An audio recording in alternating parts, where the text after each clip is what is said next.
ஃபைனலா indexing problem முடிஞ்சுச்சு. Hello! இன்னைக்கு டே 3 பட் எங்க ரியல் டே 3 இல்ல. நம்ம வெப்சைட்ட கூகுள் சர்ச் இன்ஜின்ல எந்த பிரச்சனையும் இல்லாம லிஸ்ட் ஆகுறதுக்கு யூஸ் ஆகுற டூல் சர்ச் கன்சோல். சர்ச் கன்சோல பத்தி போன வீடியோல சொல்லியிருப்போம். செக் பண்ணி பாருங்க. சர்ச் கன்சோல் யூஸ் பண்ணணும்னா ஓனர்ஷிப் வெரிஃபை பண்ணணும். வெரிஃபிகேஷனா?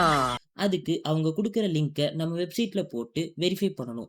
வெரிஃபை ஆனதுக்கப்புறம் இன்சைட்ஸ் அண்ட் அதர் டேட்டா எல்லாம் இண்டெக்ஸ் ஆகும். இண்டெக்ஸ் ஆகி ரைட் சைட் மெனுல சைட் மேப்னு ஒரு செக்ஷன் காமிக்கும். அங்க நம்ம வெப்சைட்டோட சைட் மேப்ப எக்ஸ்எம்எல் ஃபைலா குடுத்தா, கூகுள் சர்ச் பாட் அத அனலைஸ் பண்ணி சக்சஸ் இல்லன்னா எரர்ன்னு காட்டும். அத நம்ம சார்ட் அவுட் பண்ணணும்.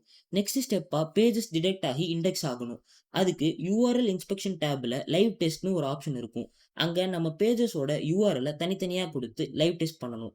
இண்டெக்ஸிங் ப்ராசஸ் நடந்து பேஜஸ் இண்டெக்ஸ் ஆகும். வெயிட்! ஒரு முக்கியமான விஷயம். எங்க வெப்சைட் ஒரு ஸ்டாட்டிக் வெப்சைட். ஸோ இந்த ப்ராசஸ் ரொம்ப காம்ப்ளிகேட்டடா இருக்காது. பட் இதுவே டைனமிக் இ-காமர்ஸ் லெவல்ல போனா காம்ப்ளெக்சிட்டி அதிகமாகும். பேஜஸ் இண்டெக்ஸ் ஆன அப்புறம் உங்க பேஜ் டிராஃபிக்க பொறுத்து ரேங்க் ஆகும். இப்படி தான் எங்க வெப்சைட் ரேங்க் ஆச்சு.